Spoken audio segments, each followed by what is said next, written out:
let's talk about Britain's other royal family, the Beckhams. Now, while this might upset some of the purists who watch this show, it is undeniable that the Beckhams hold, well, a lofty place on the British cultural scene.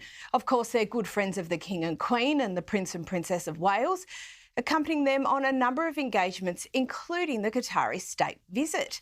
Well, and their spat with the Sussexes, that is also well documented. And it's impossible to forget David Beckham standing in line for hours, with everyday Brits waiting to pay his respects to the Queen while she lay in state. They've come a long way since their football and Spice Girls days.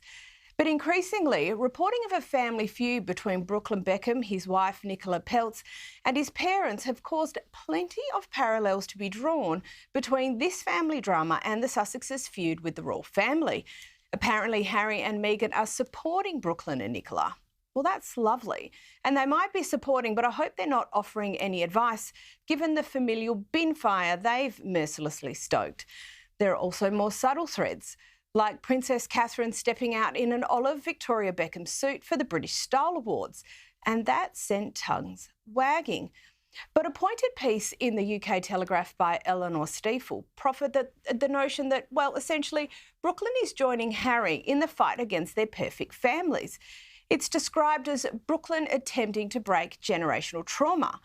And look, I have a great deal of sympathy for those who grow up in the public spotlight, never having consciously made that decision themselves. So there is an element of authenticity there for sure.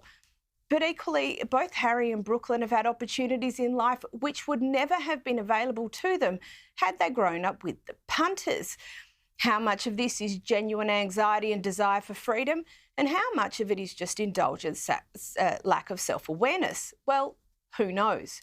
What I do know is that Harry and Meghan wrote the book on what not to do, and Brooklyn should keep that in the forefront of his mind.